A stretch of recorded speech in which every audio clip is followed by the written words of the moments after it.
And I would like to look at 20th century productions that have quite a different take on the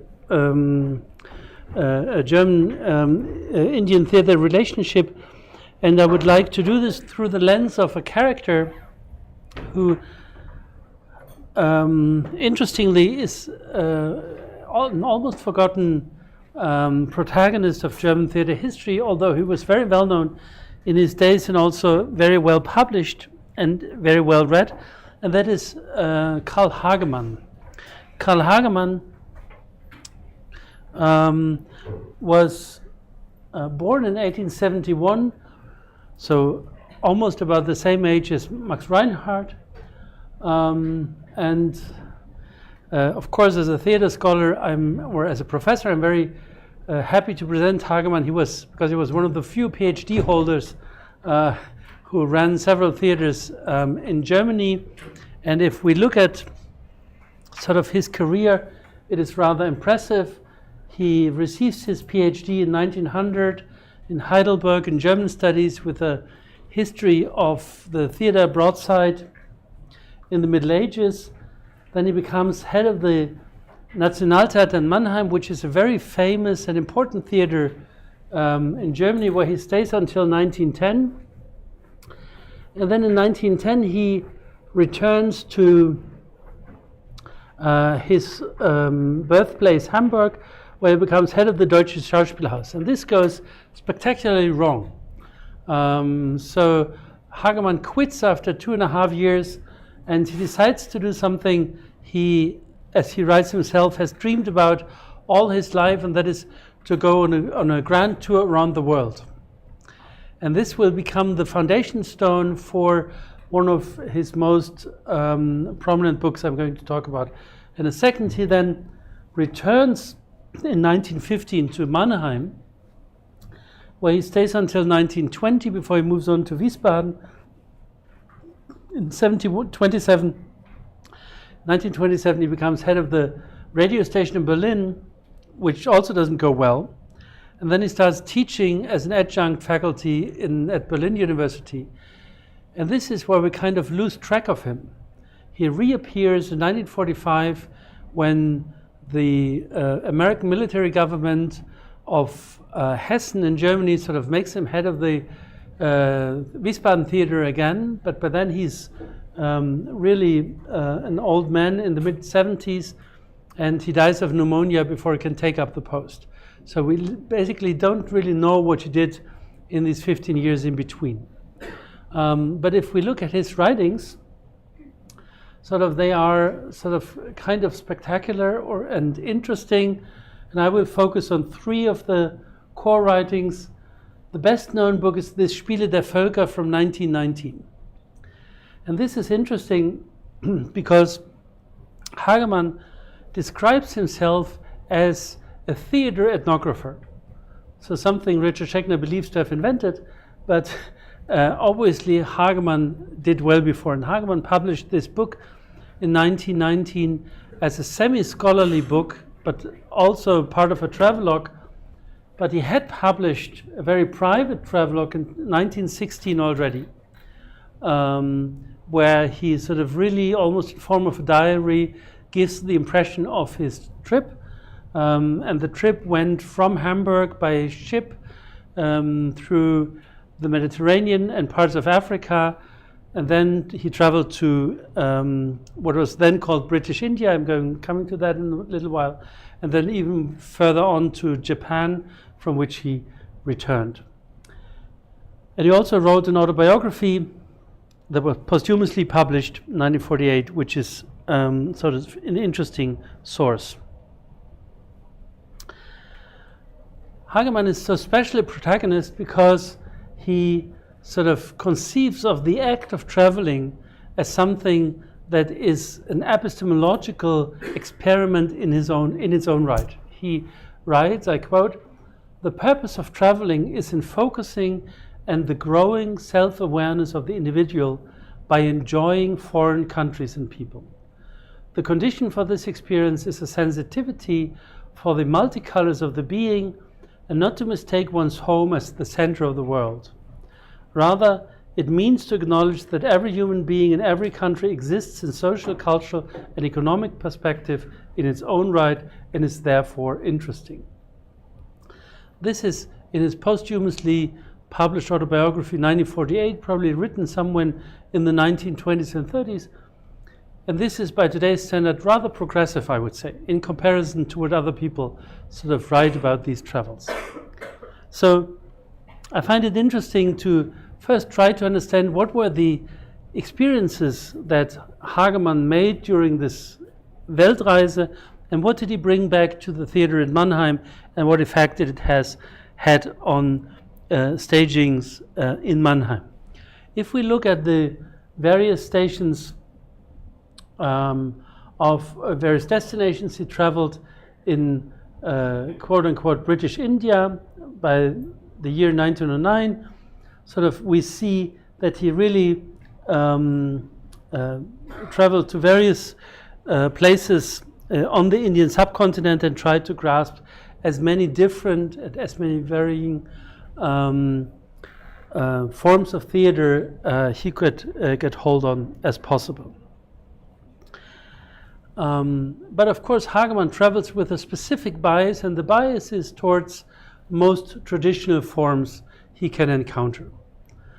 So whenever he meets modern quote-unquote theater, he is rather dismissive. This is particularly true for his descriptions of the Parsi theater he encounters at several points.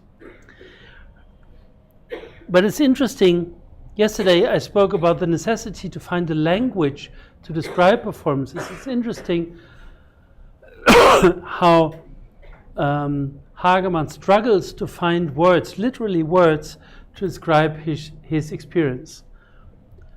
And he's most impressed by the experience of Indian dance. And his key sentence is, der indische Tanz ist belebte Plastik und verkörperte Musik. The Indian dance is vivified sculpture and embodied music. So he conceives of the Indian dance as something sort of like an inter-art, inter-media experience that transgresses the categories he is known from Europe. And he tries to grasp that sort of in his own language. This is the Spiele der Völker. This is the 1919. Can we go back 2 slides, please? One more? One? No, sorry, another one? This is this book, Spiele der Völker.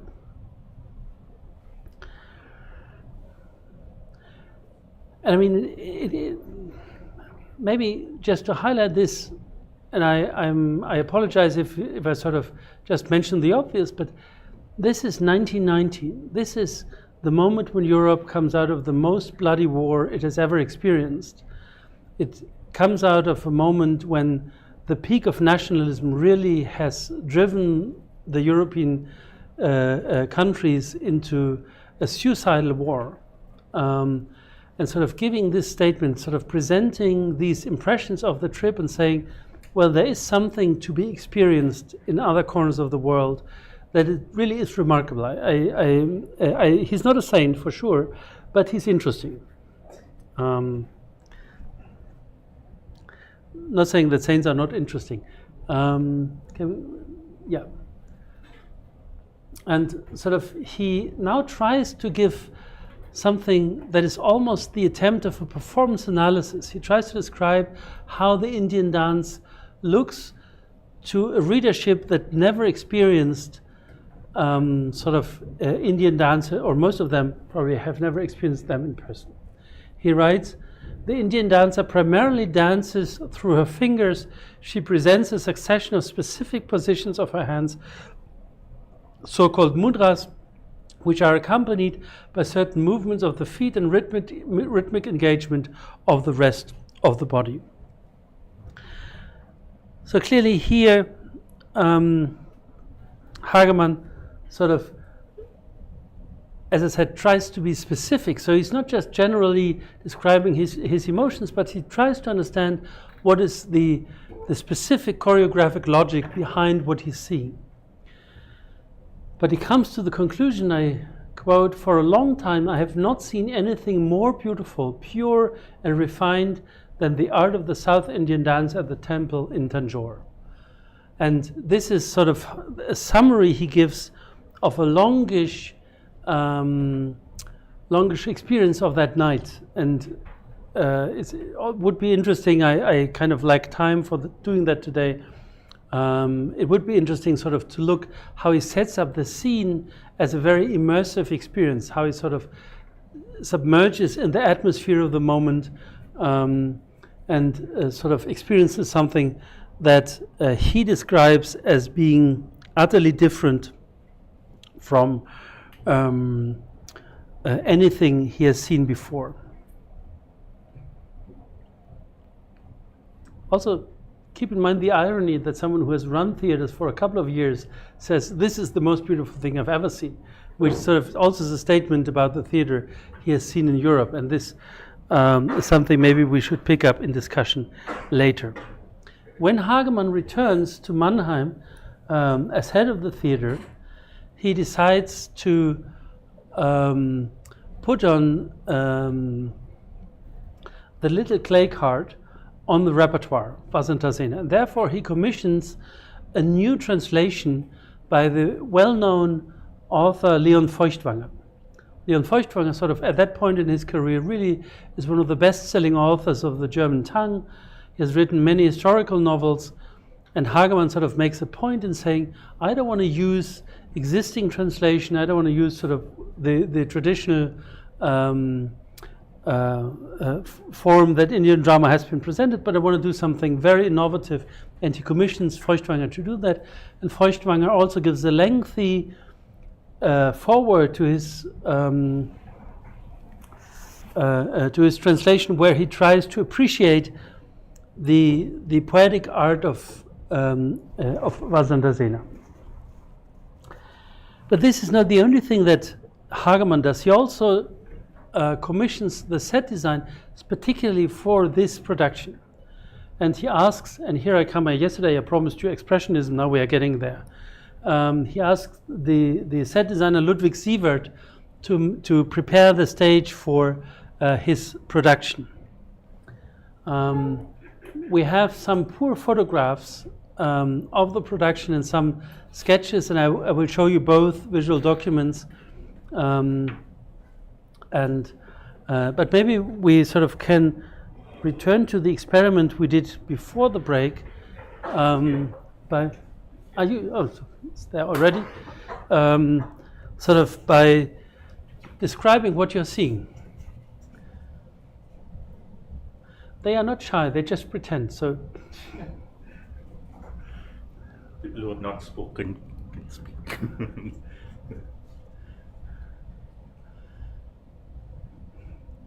This can become a very long and awkward moment of silence. You realize that.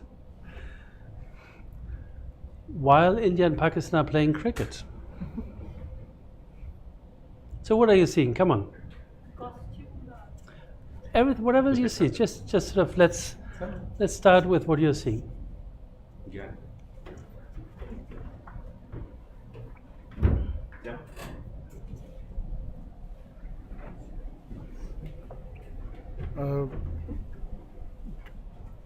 A palm tree. Yeah. Yeah, which is there is लता क्या बोलते हैं? लता को क्या बोलते हैं? palm tree. लता को क्या बोलते हैं? लता. हाँ, with creepers that show. There is also water that can differentiate from any Middle East country, that landscape, and yeah. Okay, thanks. Other observations? By the way, palm trees, I mean, I know you don't realize that, but we not only have not geckos, but we also don't have palm trees.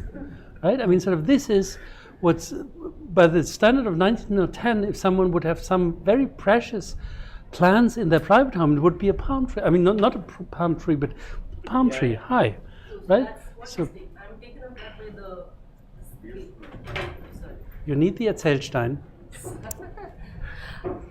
I mean, the scale of the human being who are being represented vis-a-vis the palm is a little eerie to me, because I can't make sense of that in my own imagination of having seen a palm tree and people. So I'm wondering what the stage would have been, like the height of the stage would have been to be able to cover that kind of a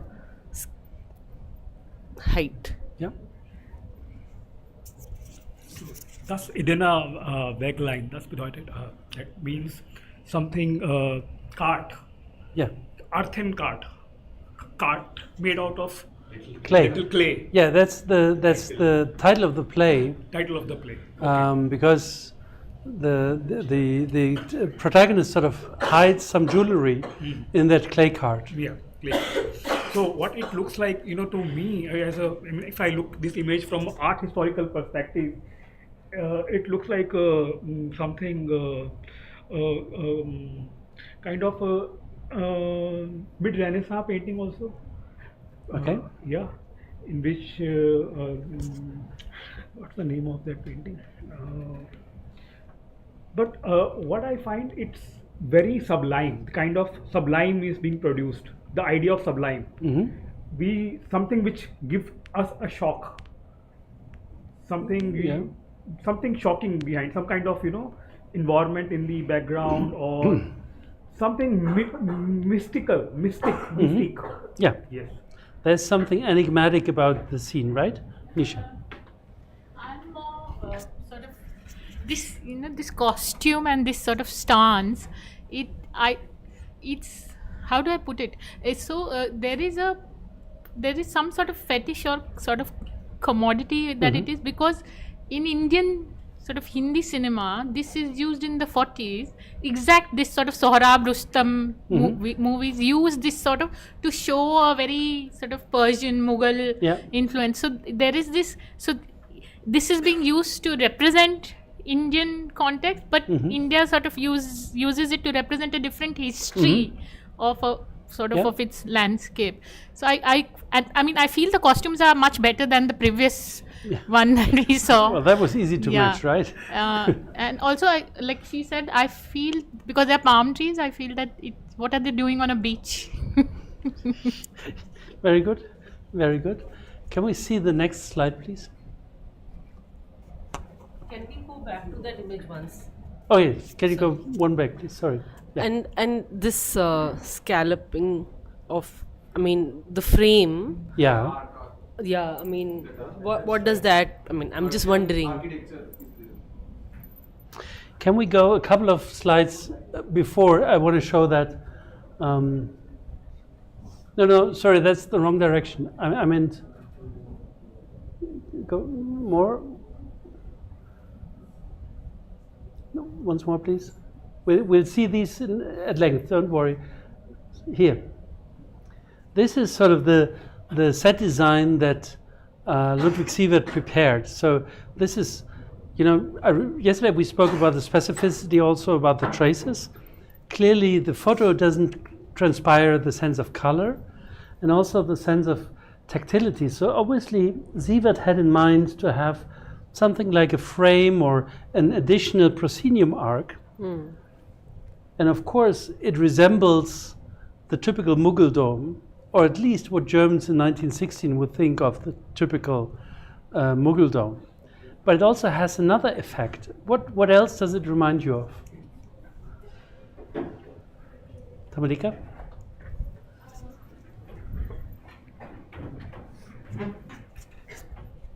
For me, it's like looking into something, like it's like a peephole through which you can look at the world, or you're looking at the outside through something. Exactly. Wonderful. It's like a keyhole, which means that Sievert sort of obviously plays with the idea of voyeurism. He's doing both things at the same time. He's sort of giving us the Oriental setting, but at the same time he kind of reminds us of this is our desire. Right? It's a very sophisticated set design, I would say, because he really sort of tries to on the one hand, to cater to the expectations of his audience. And also, this is really sort of the benefit of having the original sketch. This is a gold foil that he glued on his sketch. So you see that even in the design, he imagined something that would have a very precious, glittering tactility that must have fascinated the audience. So we are seeing something that is otherworldly, distant from us, but we are seeing it from the perspective who is looking out of the lust of looking to something, with all the ambivalent overtones this can have. I don't know the measurements of the old theater in Mannheim, but I would assume something 10 meter, 12 meters. So really, it's a massive structure. This Mannheim was a large theater. So this was a full-scale theater with 1,200 seats, and this was probably also as massive a structure. Can we go 2 or 3 slides back? One more? Yeah, thank you. Here we see, this is, I think, supposed to be the home of Vasantasena, who is described in the play as a rich courtesan. And what is interesting is, if one looks very closely, you can see that the musicians are holding Indian musical instruments. Of course, we don't know whether they were mere props, so just held in the hand, or whether they were used. But at the same time, sort of, it connects with this floral design that, to the best of my knowledge, is not very Indian, neither from the Mughal period nor from another period, but it has a very strong Jugendstil influence. So it's a very Art Nouveau-ish set design. So again, Sievert sort of combines, for the sake of the effect, combines different forms of art to speak to the expectations of his audience. And yet, I would argue, in contrast to the Mühldorfer atelier design, where sort of we just see a blank stereotype on stage, here it kind of is sophisticated in the way of trying to pick several elements, but also to show the artificiality. He doesn't pretend that this is authentic, but very clearly, sort of, we are seeing this through the keyhole as voyeurists, because we are interested in that. Another element of the set is, and we sort of will come back to that later, is that we have several photographs documenting these kind of light and shadows in the productions. And this is something like a red through line that we find in several productions of Vasantasena and Shakuntala in the beginning of the 20th century. That obviously sort of directors started to play with the idea of shadow play in the broadest sense of the word. And here sort of we see the boring silhouette figures. But here they doubled the characters of the play. And if you look at the early German cinema of the 1910s and 1920s, you find an abundance of these shadow projections, of these shadowy characters. And there's a very famous book by Lotte Eisner called The Haunted Screen, where she argues that sort of German theater was the decisive impulse for the development of German film in the 1920s. So if you think of something like Caligari, Murnau's Nosferatu, Murnau's Faust, Lang's Metropolis, so there very often you have these, what we now consider to be prototypically cinematographic effects, but here you see they become part of the staging of Vasantasena of Hagemann in 1960. Can we have the next slide, please? Now look at the costumes. What do you make out of the costumes? Nisha, you had to go with them in the first place.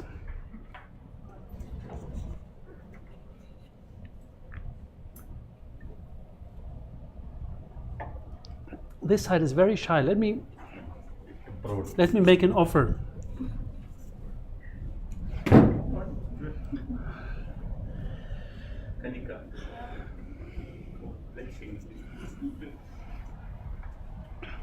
Amit did this, not me. Thank you.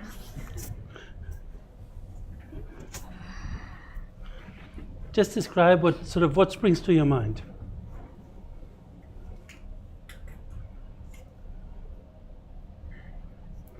No, it's like I was still thinking about it, but one thing is like very contrasting colors, like red and then red and white and then green, yellow. So one thing is that in the design, like in the third image, the design is very peculiar to a sort of block practice, which is a very indigenous practice in India, Indian textile. Are we only talking about costumes or like anything else that?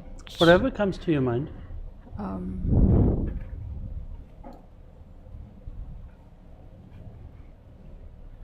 There's guess, oh, also.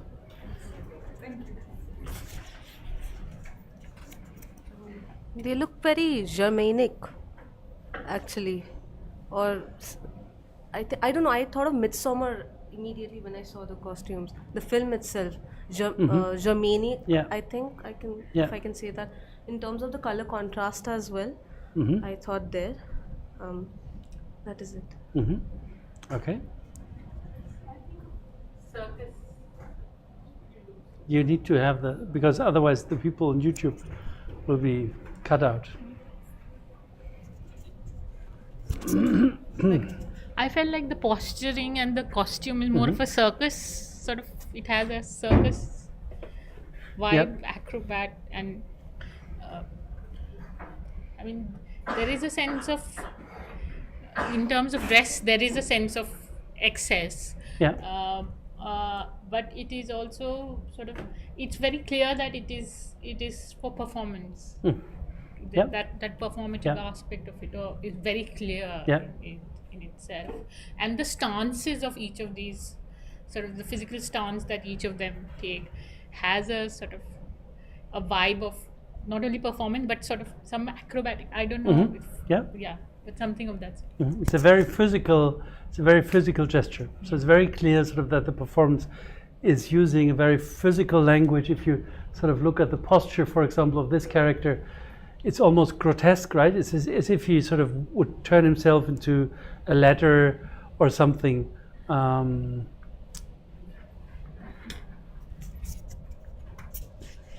My observation, according to my observation, very German romantic.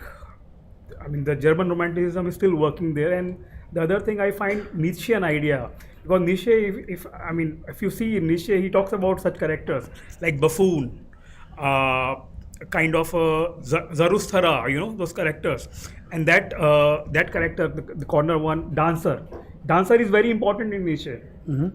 So, and also when I look at this image, the background is quite flat and it's like very Islamic, the Petra Dura. So yeah, these are the things. Yeah. So we have sort of this very theatrical appearances of the characters. We have some elements that sort of seem rather to quote or to reference. For example, elements like these pointed shoes.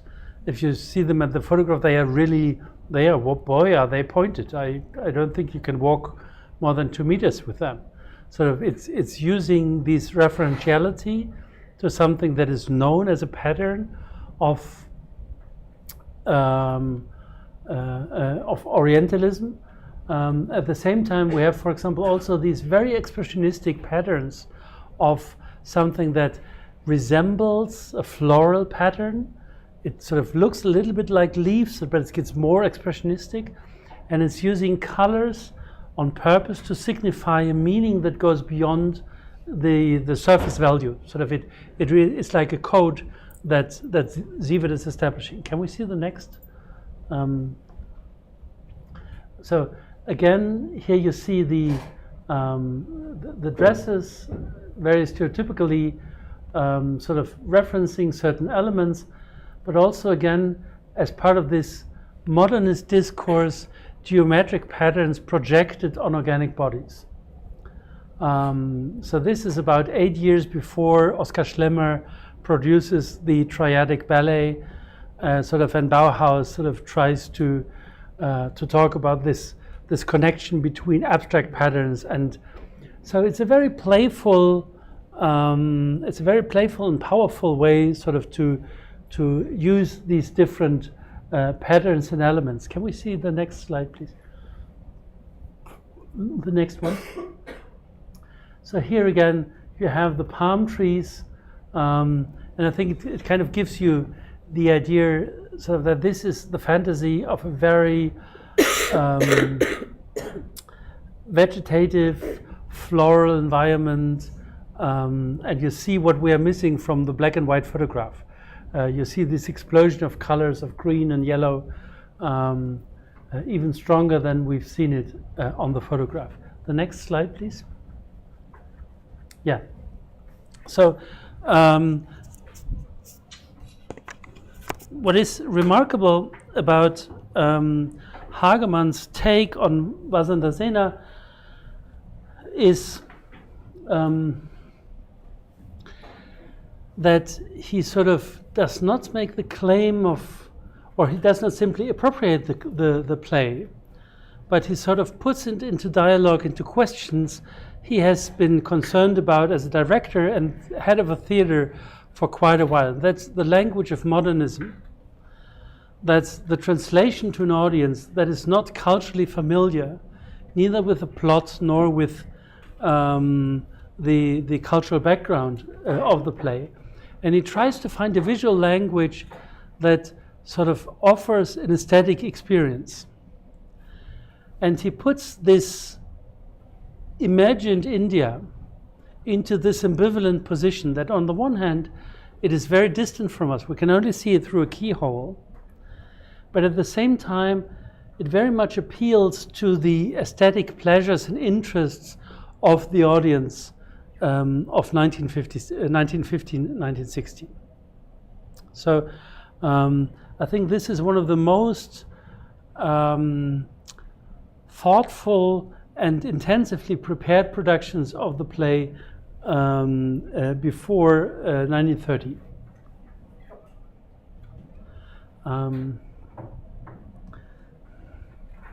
One clarification. I mean, these are the period. I mean, this is the period of World War One. Yeah. But when I look at the visual art, paintings or sculpture of this period, I can feel there is a kind of tension, kind of the idea of apocalypse. In a lot of the paintings, Yeah. I can feel that from 1901 to 1915 and even 1919, 1920s. But is there any kind of a tension which we could feel of war? I mean, 1916, and we have colorful images like very Faoist Matisse kind of flowery images. So do we see any tension of war in the theatrical production between this time? And especially you referred about Max Reinhardt. He's very, very important in the expressionist. I mean, the whole idea of mise en scene. Yeah. The light and everything. So yeah. Yeah. I think this is one of the. So yesterday I spoke about this concept of Sitz im Leben, and I think this is where we have to ask ourselves: where does Hagemann position this theater in the life of the year of 1915? For once, I think it's important to acknowledge that this was a period when war was not presented on stage. So this is something that happens in the 1920s. In hindsight, when intellectuals and artists sort of really struggle over finding an artistic expression for the horror they've experienced on the battlefields of World War I. So I think here we have to say this is something that is not unusual for the year 1915. But this is not to defend Hagemann or sort of not to excuse him, but rather also to say the stage sort of responds sometimes to certain impulses from the historical moment, and sometimes it doesn't. And of course, I also think that Vasantasena doesn't lend itself easily sort of to project these questions. we could maybe even push this even forward and saying, aha, isn't the choice of Vasantasena in 1915 deliberately an act by Hagemann not to talk about the war? Then another question comes. Sorry. Yeah. I can use it. What I have read, the intellectuals, artists, philosophers, they were divided into two groups. One was pacifier group, and one was looking for let war happen. Let's see. Then there will be no kind of society would emerge. Yeah. So where theater would fall into, they were like pacifier or they were for the war. I think theatre was as divided and as sort of multi-positional as every other part of the society. The truth is that very few people really mustered the strength and power to oppose the war in 1914. This did not really happen before 17 and 18. There's an interesting book by Martin Baumann where he describes to what extent theater actually was part to mobilize people for the cause of the war. Again, with Hagemann, I think it's slightly different. Hagemann, keep in mind, he is at the other end of the world when the war breaks out. He is in Japan and China at that point. So he returns, and also Hagemann reflects, as I said, he was very disappointed from Hamburg. This Hamburg episode in his life is a disaster. And he's really fed up with the cultural administration, fed up with the audience. And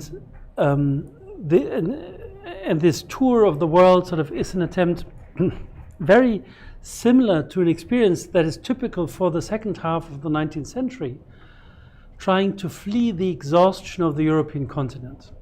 If you think of the Lord Chandos letter, every word turned into a moldy fungus in my mouth. This is probably something, a comparable attitude to Hagemann trying to move out of Europe, exposing himself to other cultural experiences, and trying to find sort of a fresh take on some of the key questions of cultures.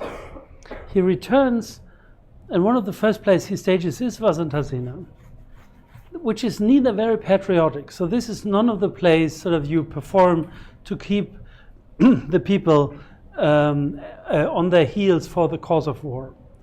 This is rather something, it's a very distant, very nuanced, complex aesthetic experience that also slightly undermines the idea of European supremacy or hegemony. It rather tries to communicate what he later does in Spiele der Völker, saying, well, don't take your home for the center of the world, because this is what causes the war in 1940 in the first place. Too many centers of the world. So I would be cautious about the political reading of the production, but I think these were the overtones that I see connected with it.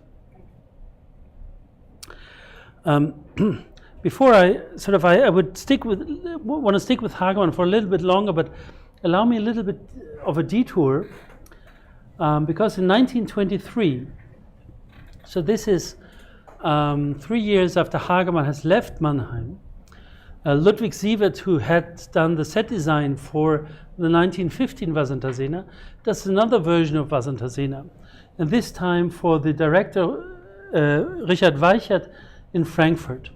And here the set design differs remarkably from the one we have seen in Mannheim. We have, in a sort of comparable way, this idea of the keyhole that he quotes, but the set design is much more abstract, much more reduced. It's no longer sort of a culturally significant room, but it's rather an abstract room that he's showing. And here you see also these very typical expressionistic forms that sort of, I don't know, offer all sorts of weird association and interpretations. I don't want to go Freudian here, but sort of you can see there's a couple of opportunities sort of to read this room, but it's no longer a room that signifies something that is of an intercultural dialogue. But here it has to become a fairy tale that is so remote and so abstract that it sort of is enclosed in itself. And again, you see that the element of the grotesque that we saw in the earlier set designs for Mannheim here sort of is even pushed further. Yeah. So it's interesting, obviously, also in the sense that Hagemann sets out an impulse that gains a life of its own. So Hagemann sort of brings back this play Vasantasena and Shakuntala, sort of that has been around for a while,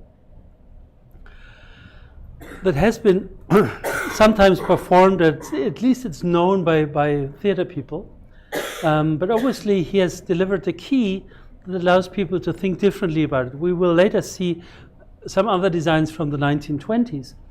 But shortly before Hagemann left, he produced a dance piece, and very, very little is left from that piece. It's called God and the Bayadere, which is in legend. And here we have some sketches by a set costume designer, Heinz Grete. And here you see sort of Hagemann sort of experiments with masks of some sort, and in a very expressive, atmospheric, dense way in which he presents this. The next one, please. What interesting is in particular sort of the figure of the dancer herself, because the costume is very, very modern. I mentioned L04 before, so we can see echoes of the serpentine dance here as well. And it is interesting also in light of Romila Tappa's description of Shakuntala in the German reception,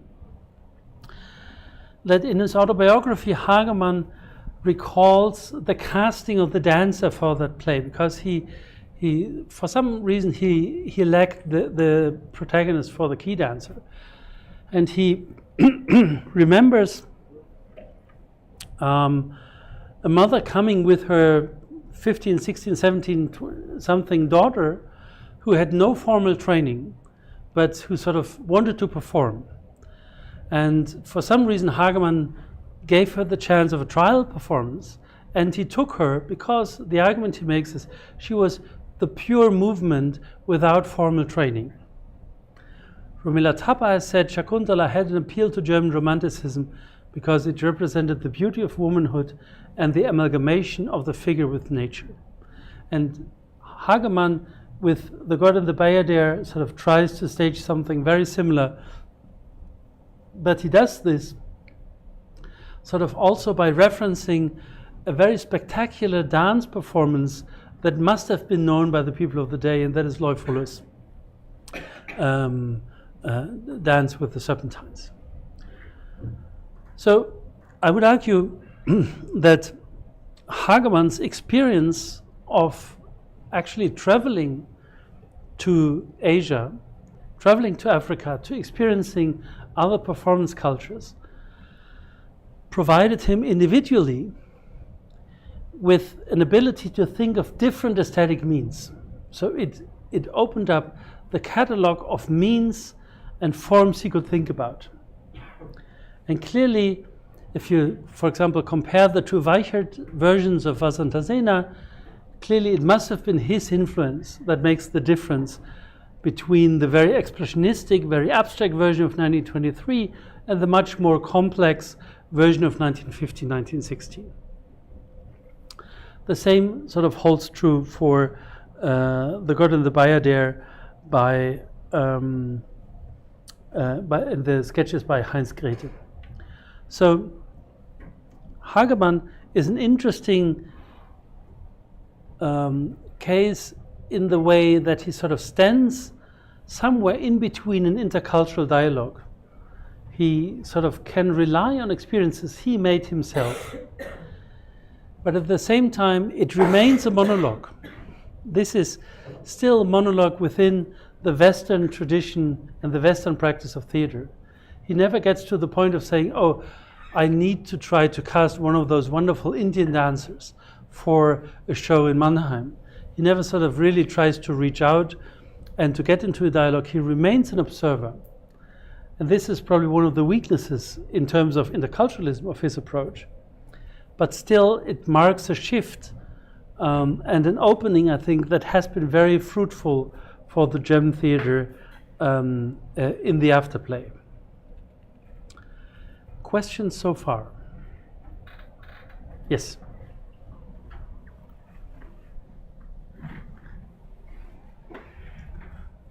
Quite interesting. I am really feeling quite energetic with your interpretations. Yeah, what I feel, when I look at, I have to go a little back to Renaissance, because when I teach Renaissance course, there something comes about theology, about the idea of Christianity. There says God has made man in his own resemblance. Okay, but when we come down to, this period, at least in somewhere between mid 19th century, there is an idea of pietism developed in Germany. Mm-hmm. So when we can connect pietism with self-cultivation also, the idea of Bildung.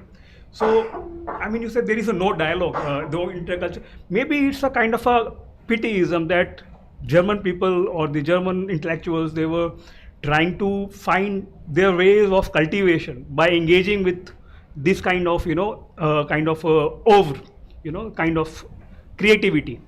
Creativity is very important, and they are trying to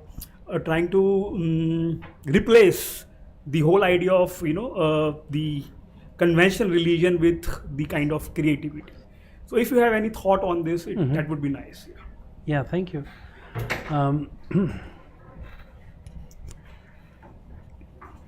I think the point that is remarkable here is, so Christianity is in a very complex way affected by the Enlightenment in the 18th century. And in the tradition of German Protestantism, this leads to an attempt to intellectualize the Christian faith up to a moment when it's almost no longer a religion. And this is, yesterday I spoke about Nietzsche and the distinction between the Apollinian and the Dionysian moment. And I think what made Nietzsche so appealing for many of his contemporaries is that he claimed the importance of the mystic experience, of the physical experience. And this is sort of what fuels many of these so-called Lebensreformbewegung, movement of life reform. This is when nudism becomes a practice, when sort of certain dietary experiments, some of the very weirdest sort I've ever heard of, become a moment, but sort of really where there is a sense that this over-intellectualizing drains the life out of something very essential. And there is a tendency to mysticism that rises in the second half of the 19th century. This would be sort of a topic completely in its own right to look at the reception of India in the light of these neo-religious searches for mysticism. But I think it's important to recognize this, that one might argue that to a certain extent Hagemann's staging of Vasantasena, and especially I think Gott in the Bayadere, sort of appeals to this sense of an aesthetic experience that is almost religious. It's not a revelation in itself. Yes. I don't think that this was on Hagemann's mind. But sort of it clearly happened vis-a-vis the horizon often over-intellectualized religiosity that people felt to be very dissatisfying. And so in this light, I think there's a big appeal in these extra-European experiences that Hagemann makes. Again, go back to Lord Chandos, to Letter of Lord Chandos by Hofmannsthal. It's this idea of an intellectual exhaustion. It's the feeling sort of that something lacks the essence of life, that there is sort of a moment when everything feels held back from sort of really starting to flourish and really sort of to experience that. We should not forget that, and you mentioned that yourself before, that parts of the enthusiasm for World War I were fueled by this longing for a mystic experience. That some of the people who marched in singingly in 1914 in these terrible battles did so because they expected this to be the ultimate experience of fighting for life and death. And also the rise of fascism is partly or has a very strong mystic component. So this is a highly ambivalent phenomenon.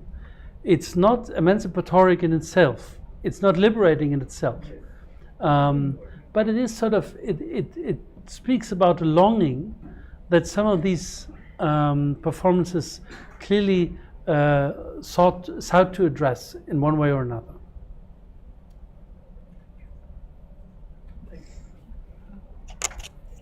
So this is sort of getting all that you put together. So say I had two parts to the question. One Yes. was that this this whole sort of using this keyhole sort of entry in a way opens a world which has just excess or non-normative sort of indulgence into it. And you spoke about how there is this over-intellectualization of religion and suppression of this. So if we look at that sort of excess, sort of providing a release into this indulgence, which is through a keyhole, meaning, like you said, the world outside is safe and one can go, step in, have a sort of fix, and then sort of come out. In that sense, that image, the whole idea of imaginative geography becomes more of a, is it that I'm not trying to put it in a binary, but does imaginative geography need theatre, or does theatre need imaginative geography to sort of make that production happen and popular and acceptable? That's the first part. Should I ask the second part? No, can I ask? Because I think that's very important what you're emphasizing here. I think theatre is a premium medium for creating this imaginative geography, because it makes it tangible to us, or almost tangible to a certain extent. I mean, all visual media of the time, Magic Lantern, peep boxes, also the early movies, pick up this desire of producing images from all corners of the world. But I think the theatrical experience is so strong because it offers, or it promises, an immediacy, or an almost immediacy, that seems to exceed the possibilities of other media. So therefore, I think we very often simply overlook the importance of theatre and performance for constructing these imaginative geographies, and the potentiality that comes with that. Because you see it from the traces left. The black and white photos are interesting and they are important, but they kind of lack the overabundance of color, the glittering of the golden frame, something that must have felt very strong to the audience in 1915. And there's one element that I forgot to mention, and I think this heightens the effect of the additional proscenium arc. The entire set was put on a revolving stage. So once the characters entered, it was as if we were looking into a world that could transform itself almost magically into some other places. So I think this heightens this potentiality of being part of this imaginative geography. The second part is so, like you said, it is the tangible form, and it sort of creates that imaginary job. But because so would it be that the position that these artists or directors take, because they have segregated in a certain way the world that they create and the audience that will consume it, the sort of the onus of presenting or representing the world of that play is not so much tied by the aesthetic sort of commitment to the play, but more so by the sort of the repressed or suppressed indulgence that the director or his or her audience wants. Yeah. I couldn't agree more, and I've left out one factor I should mention, and that is the rise of naturalism in the mid of the 19th century, or in the, let's say, last third of the 19th century. So in the last third of the 19th century, naturalism as an art movement enters all European countries.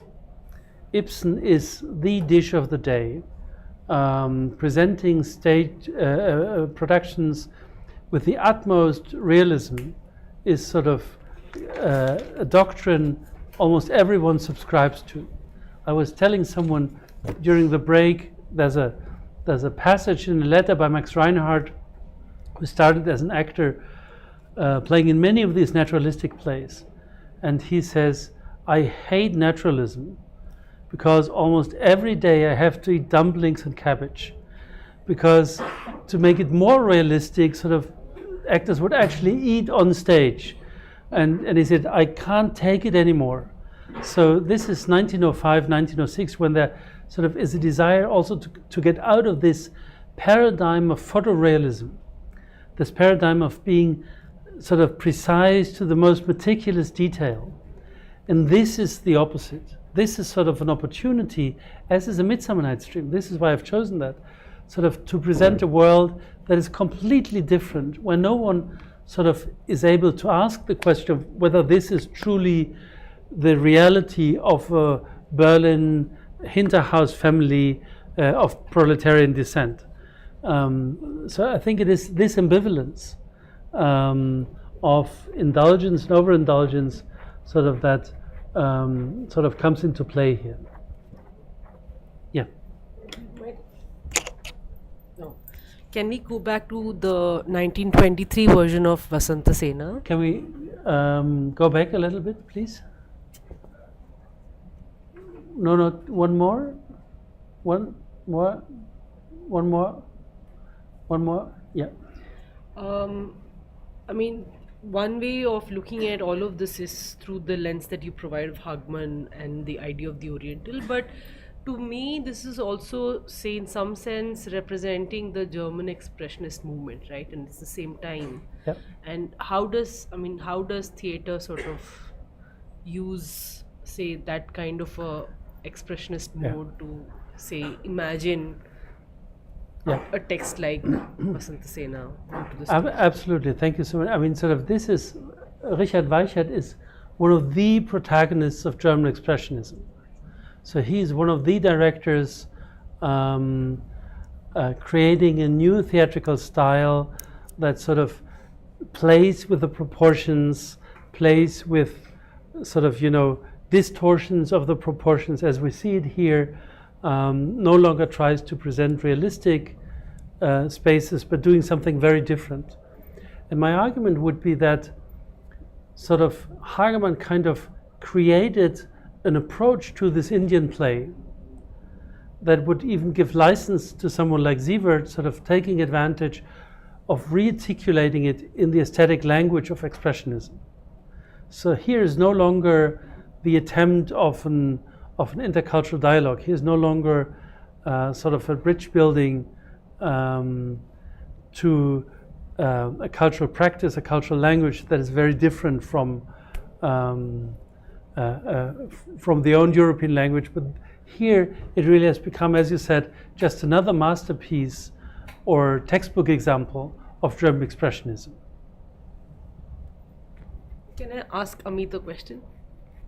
This is because my own lack of understanding theatre. I'm just wondering if this is how theatre was being represented, say, outside of India. I mean, this kind of a work, did that have an impact back in the way we were imagining, say, working with a text like Vasanta Sena? I mean, what was our understanding of what is the Indian representation?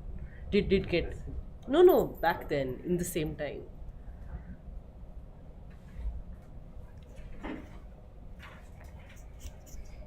I have no idea in a sense. Also, because Sanskrit plays, these are not being performed per se. They might be in Kudiyatam, of course, they are there in certain circles, but they are not necessarily. Parsi theatre, of course, is there already in 1920s. Parsi theatre is the most popular theatre, and that would take up lot of revolving stage spectacles, lot of commercial, that elements. And clay cut might be a popular one, in a sense. It's also so that could be the aesthetic. I would. He's saying That is much recent, no? That is much recent. In terms of the aesthetics that is being modeled about, say, our context outside. Does that movement also reverse back?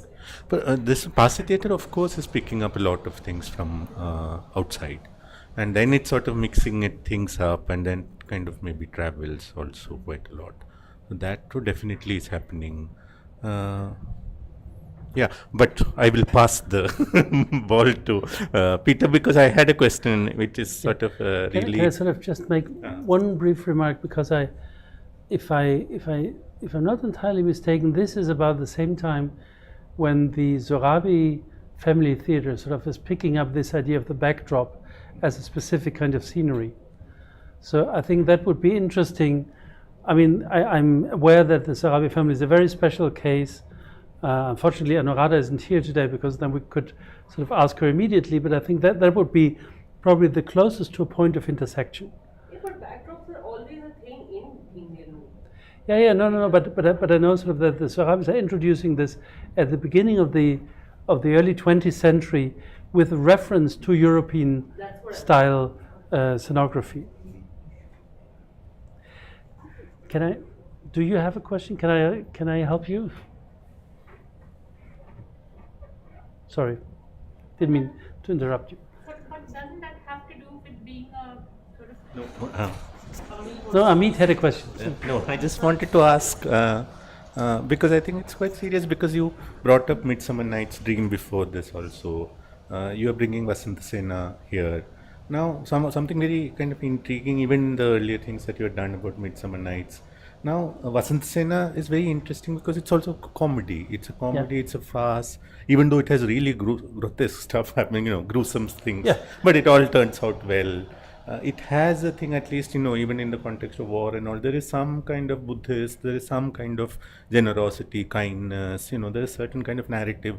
It's built on certain kind of goodness, and but it's a comedy. Yeah. And what is going on with when they are kind of approaching these comedies through expressionism, because none of this looks comedy and farce, and it looks something else. It has that angle, at least in the Indian context, much later. At least Abhip Tanvir is it's comedy. It's very, very powerful people's comedy. Or another very important director who would make a film on it, which is more on the erotic, sexuality, lot of play on that. I was just curious why they are picking particularly this one, comedies, and doing this. Yeah. So I think there's general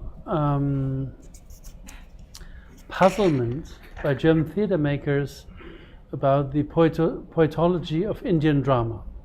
And the same holds true for Shakuntala, which is not a comedy, but sort of also has some sort of happy ending. Whereas the serious form of European drama is the tragedy, where really things go not good. So there's an astonishment. This goes back to the 18th century.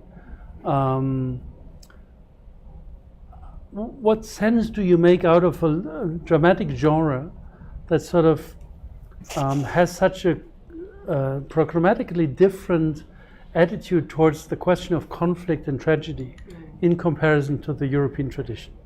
So I think this is something that that is the background for Shakuntala as well as for Vasantasena in the German context. What I find remarkable, and also you can see that also in the other sketches by Sievert for the Hagemann production, is that you see these grotesque comical characters. And I think this is what, this is kind of the agency, in the words of Bill Worthen, the agency the comic and the comedy provide. That you can exaggerate a little bit. Expressionism sort of has two facets to it on stage. The one is really trying to develop a new idea of pathos, very high tone, very messianic, very religious. If you think of a playwright like Ernst Toller, you always have these crucified characters in the end. It's always about mankind. They don't do it below mankind. So it's really, and the other one is the grotesque.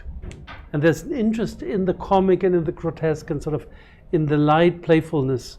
If you think of authors like Sternheim, who's not a typical expressionist, but it's very much played in the 1910s and 1920s.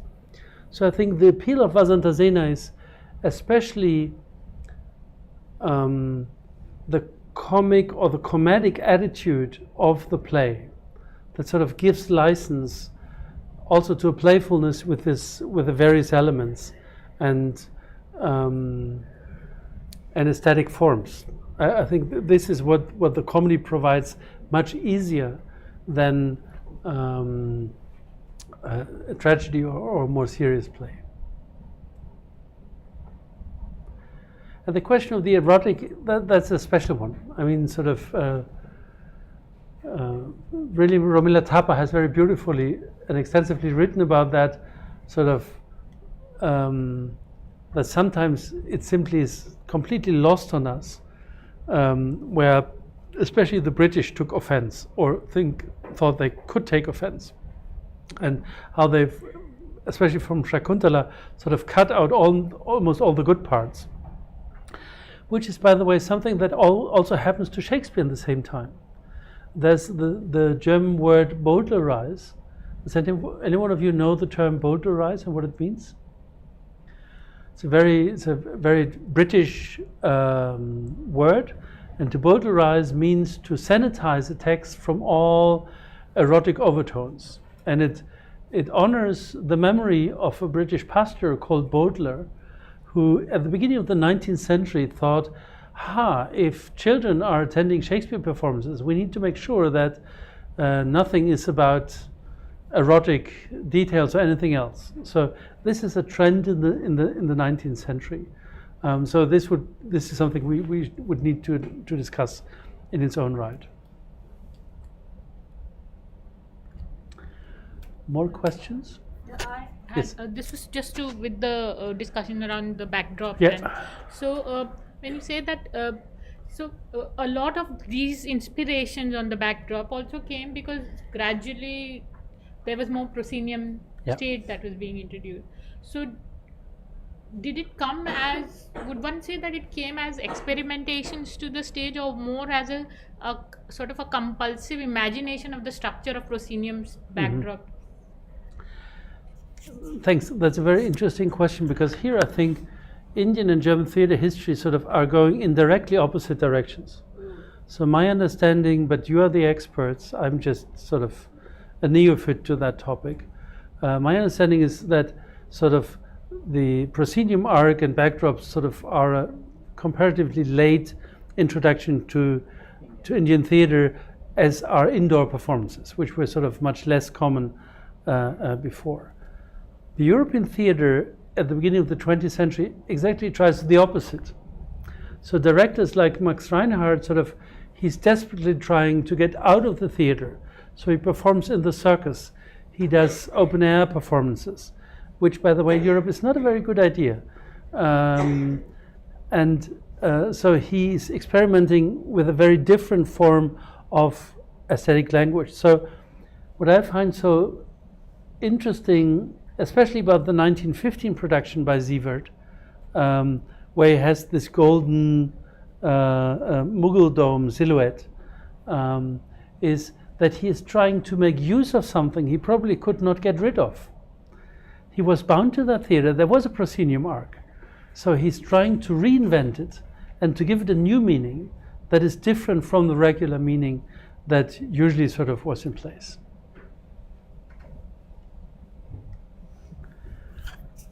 Oh yeah.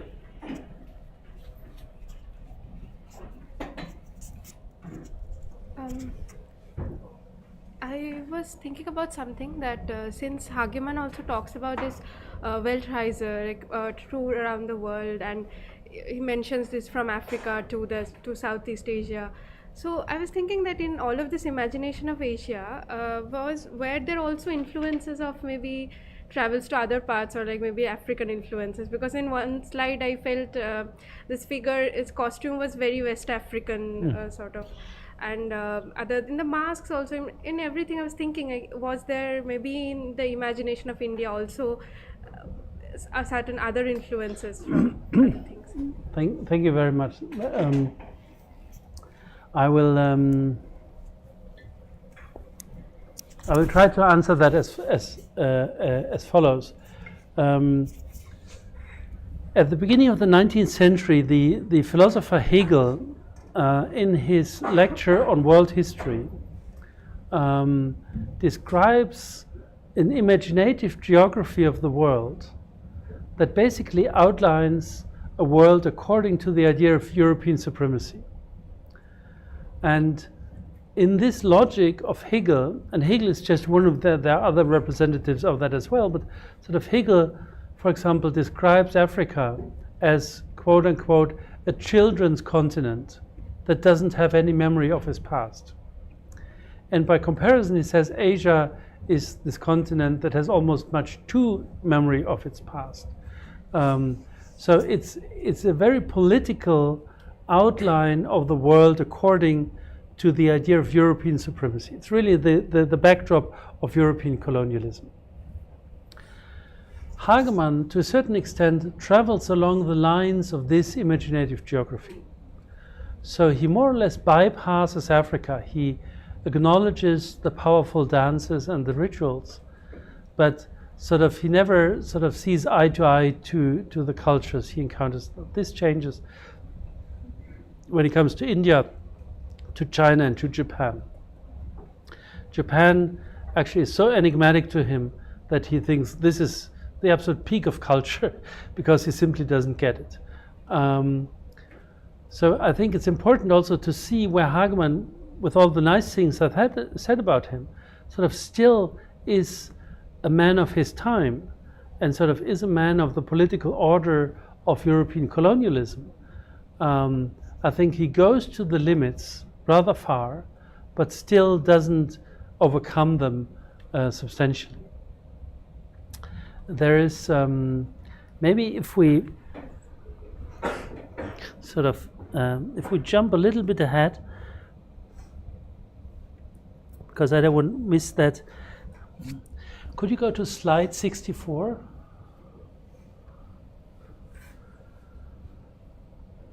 Yeah.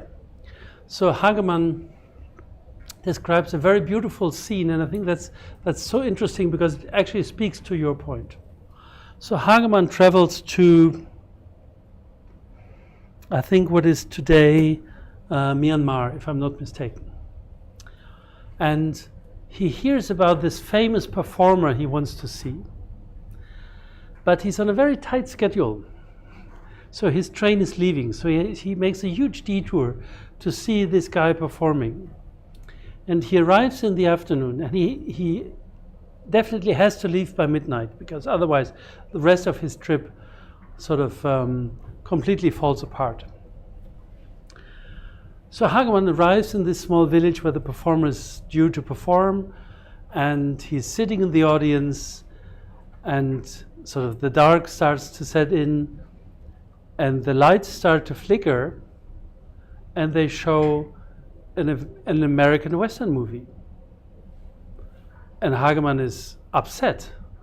And he's asking, what's happening? These are just the movies. The performance will come later. And he really gets desperate. So after having seen some of the movies, he goes to the guy who runs the projector and offers him money if he breaks the projector, just to make sure the performance starts earlier. All this fails, but he sort of is trapped in this movie presentation that everyone enjoys but him, because he is there for the true theatrical experience. And eventually, when he frustratedly tiptoes out of the performance space, he stumbles over someone, and that is Posein, the artist he tried to see, who sort of had laid himself down sleeping behind the scene. So he never saw him performing, but he met him by an accident. And Hagemann says in Spiele der Völker, it's him, Posein, Burma's greatest actor, a Laube, a Mitterwurzer, a Nijinsky in one person, a principal, director, and actor, singer and dancer, rhapsode and clown. At least I saw him sleeping. So this, to me, is so interesting, because it's the closest we get with Hagemann to the point where he admits the failing of his mission. And it's interesting because what he makes transparent to sort of compensate for his frustration is to compare Posein to every famous artist his mind comes up with. Laube, Mitterwurzer, Nijinsky. Laube is a famous director, Mitterwurzer is a famous actor, Nijinsky the famous dancer from the Ballet Russe. So it tells us something, this missed episode, this missed rendezvous tells us something about the longing to experience this performance culture in its own right, translating it. And I love the irony that he is falling into the trap of American movies that sort of keep him from seeing what he actually wants to see, because this also tells us something about the persistence and the omnipresence of a Western media culture that sort of makes its way through the world. Does that answer your question?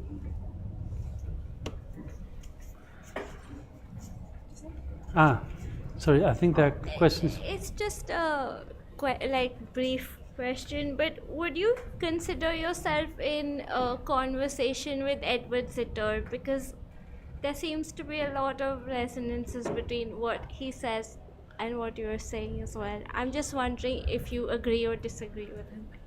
I think I'm not familiar with him, I have to admit.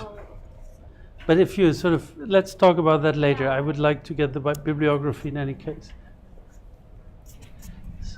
I just wanted to ask, what was the year of Hagemann's journey in Burma? Sorry? What was the year of Hagemann's journey in Burma? This must have been 1950, 1960. Okay, thank you. So, actually I'm a bit confused to whether to ask this question or not, but it's a lot of things are going like these plays are have been released in 1920s and 90s, and Hagemann is also traveling and all going through all over the India. So again was all these scholars, are they aware of caste and all, or is it totally a different question? Is it related to Indian political and social things only? No, it's an important question that you ask it, and I think it would require really a reading of Hagemann in its own right, sort of to look on how far he was aware of that. What is for sure that he was aware of caste, and also the political measurements of the British in India, and he reflects on that.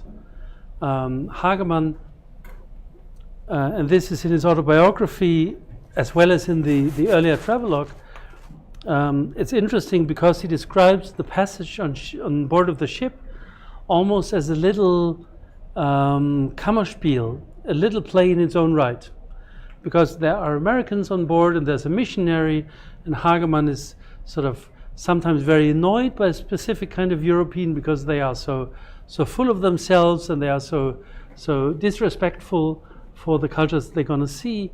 At the same time, he sort of holds certain ideas for sure that also needed to be questioned. So I think Hagemann represents the type of traveler who was comparatively well informed, but was so distant from, for example, the social reality he encountered that he felt no compulsion to act or sort of no political draw to it that would have put himself into a different position than that of an non-participating observer, I would say. No, actually, I wanted to ask you, is there any space to bring the question of caste in here? Because as we are talking about performance, theatre, and all sets design and all those things like German people are doing, Yeah. so I'm getting confused. Is there any space to bring the question of caste here? Like, is it much more sort of related to Indian political and social background thing? Is there any space, or is that confusion? If suppose we are talking about sets and all those lines, as you were mentioning, Orientalism hai yahan pe bahut, there is this Orientalistic. How should I put? So at that time also that question was again coming into my mind. Okay, we are seeing this, some sort of a jhalar sort of a thing which is hanging around and people are putting that thing. Again, maybe that is some sort of a hiding of a caste only. I don't know. Again, I might be repeating a lot of things. Yeah. So that is like the primary question is this only, is there any space to raise a question of caste, or is it like a totally different space? Okay, we are here like... I think sort of what happens on the German stage in 1915 and in the 1910s and 1920s sort of reflects on a perception of India that is sort of too distant to make the question of caste visible beyond the typical stereotype. So there's a certain knowledge in Europe at that point for the questions of caste, also for the position of women in the Indian society at that point. But it sort of is always filtered through the lens of European colonialism. It's filtered through the lens of the British politics vis-a-vis the Indian society. So as far as I get with my interpretation, being a person from the German context and reading it in the context of European history of the early 20th century, I can't see the points or the traces of the question of caste and the social question in these performances. I think they don't come up. I think therefore the image they project of India is too abstract, is too otherworldly, sort of really to engage with these ardent social questions. I know that's a dissatisfying response, but that's the best I can do out of that history. I have an observation and question. From the Akash were talking, there were 3 images where a dancer and a person who holding Yes. danda, and the other side there was a what's called black coin, yeah, and Kahar, which called Kahar, Yeah. who hold black coin Yeah. in India, he was there. Or if you notice color, I mean, there was some differences in color. So I think he was aware of that hierarchy or caste, because he showed that Yeah, for sure. thing. Yeah. Yes. Yeah, Yeah. that one. Yeah, no, that's for sure right. No, this is absolutely right. The point is, I don't think that it would have transpired to a German audience that this is related to the specific question of caste, not only to a social hierarchy. So I think the underlying complexities here wouldn't have been visible, or they would be obscured by this fairy tale-like image of India that sort of is glossing over everything else. But I think otherwise your observation is absolutely right. No, I agree. I'm sorry that I didn't mention this properly, but I think an audience in 1915 in Mannheim usually wouldn't have had the background to understand that this might have to do something with the caste system, and might have also to do something with the very contemporary politics in India at that time. I have a question. Yes, please. If you will understand my English then. Your English is very good. Thanks. Thank you. I have Hagemann talk about a temple performance where he say about pure.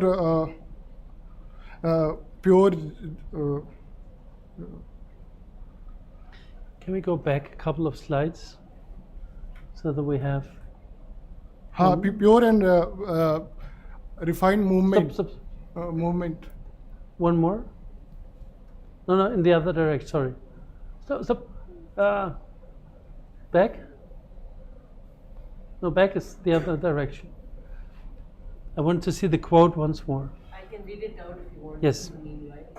For a long time, I have not seen anything more beautiful, pure, and refined than the art of the South Indian dancer at the temple in Delhi. Yes. That. So, how Hagemann come to this conclusion? Obviously, because before he saw, he come from some background, or he watched many performance in other part of the world. But here how he come on the conclusion or judge this is the most refined and pure. Sure. This is pure.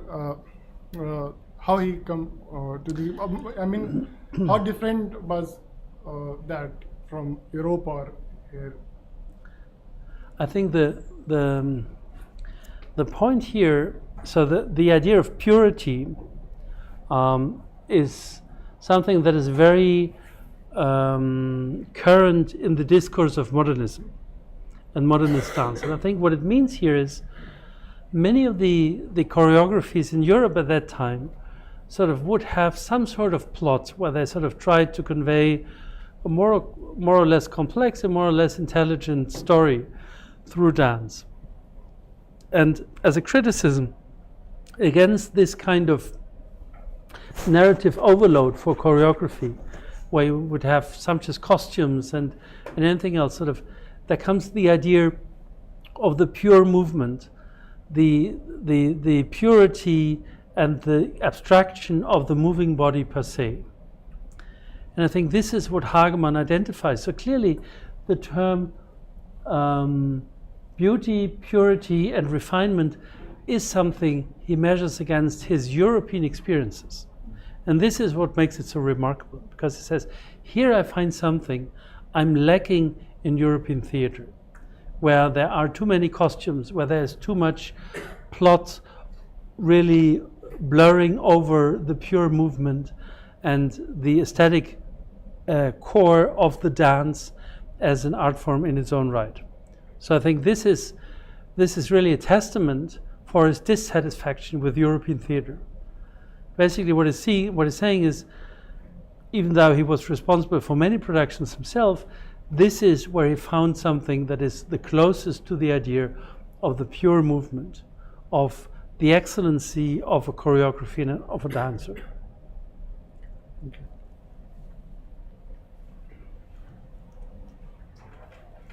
So my question is around, I mean, it's lost from the same, but it sort of, you showed us slides of Puck and how sort of there were two different renditions, and because it is a character within the plot also, which is sort of not a king and sort of completely. So that whole, so even there are two aspects. One is that he's showing these colonial bodies, colonized bodies, and then within the plot also there are hierarchies that are sort of affirmed or iterated. Now, how how do the actors' bodies sort of mark this? Because obviously there are hierarchies. So, like you said, there is an element of grotesque. So, how does a sort of because you said that he doesn't have that African body. So, how does that I'm not saying that because you answered that he's not marking it for the audience, but this audience also knows that this is a non-white body, or these are non-white bodies being represented, and there are clear hierarchies of it. So I don't know how to, but say like the king, is the king being shown in the sort of best of the stature of a German sort of parallel in a, so what theatre bodies represent, how do they sort of realize it on stage in terms of hierarchy? I think there's a twofold answer to that, and one is there's a material side to that, and that would be that probably they would use makeup and blackfacing.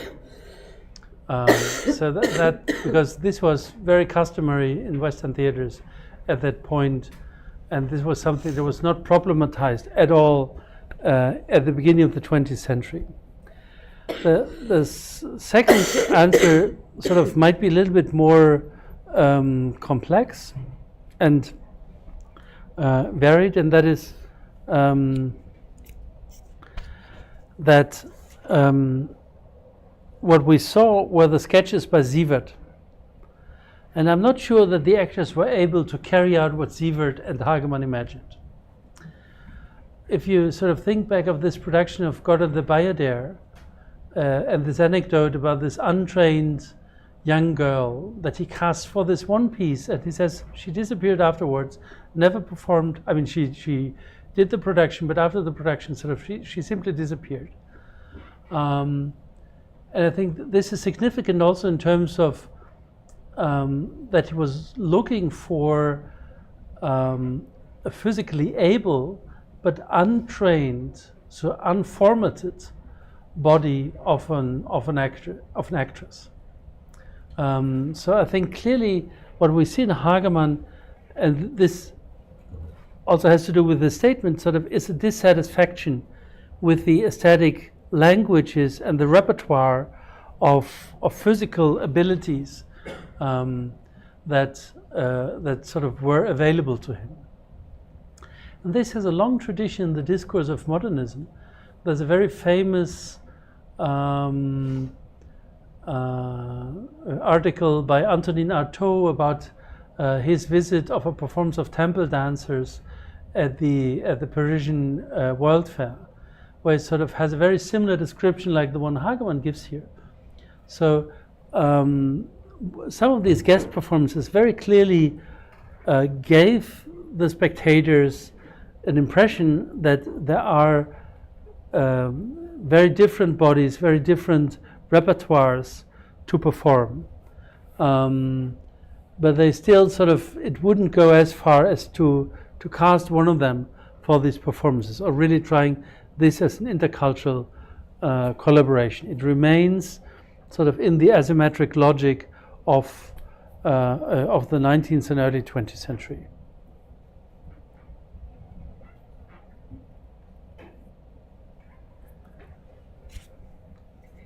Give me a quick short comment. Please. Yeah. No, because of some of the questions, reading, go back to the reading, and then you might have some other quotes, I think, which would be there. One is that I don't know whether you understood that the yellow image, the translation of that, the god and the Devdasi. That is the story that they are doing. And probably the South Indian dancers that they are seeing are Devdasis. It is not Rukmini Nightingale, it is not, this is a different period. And the first set of dancers that are going are Devdasis, or, from Tanjavur temple, etc. So there is a very clear kind of linkage. There is clear questions of, because who are the performers is the question, I guess. And then that changes. Once Indian dance becomes Indian dance in certain ways, it changes. So in this period, what they're seeing is actually very interesting, really kind of diverse kind of bodies that are very different outside the mainstream, definitely. But also kind of think, like, I was just commenting because Gyandeep kind of said, that the third figure as maybe the figure outside.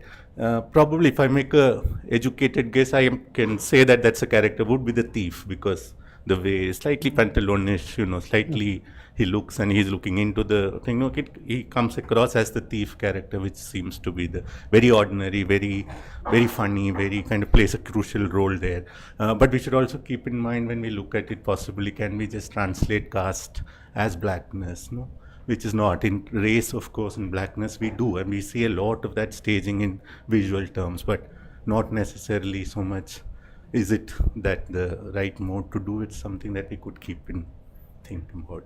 Sorry, those are just little comments to add. Okay. So, because Bayadere means they Yeah. Sorry. I think we've used our time and our oxygen. Is the cricket game still on? That goes on and on. Okay, good for you. The election committee also keeps running. There's one online question. Okay. The puppet one, no? Yeah. Okay. You can ask. So I'll just read out. Since Indian shadow puppetry has diverse and rich practices in both silhouette and colored leather, what do you see conflicts of replacement of actors with puppets? Conflicts in replacement of actors with puppets.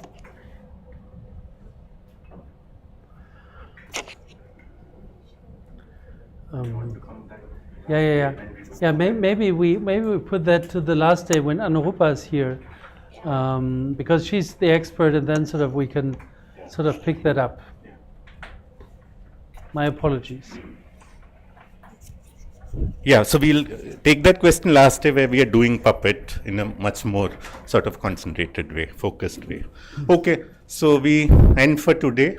Thank you so much. There are 3 more days, and tomorrow we have Professor Vishnupriya Dutt also as a guest faculty, so it will be a kind of 2 of them would be doing it, and so next 3 days are going to be we have guest faculty. Can we do one last exercise? Okay, this is where I feel important. I would like to share an intrinsic part of German academic culture with you. Partly because it threatens colleagues from the US to death. So whenever we end a class in Germany, we knock on the table. And this is what teachers and students do alike, because it's a sign of mutual respect that we carry through a long Sunday afternoon. And it means that it's been good work, see you tomorrow. Okay, shall we try that? It gives American colleagues the creeps, because in the US it's a sign of deep dissatisfaction of the students. So feel free to use it.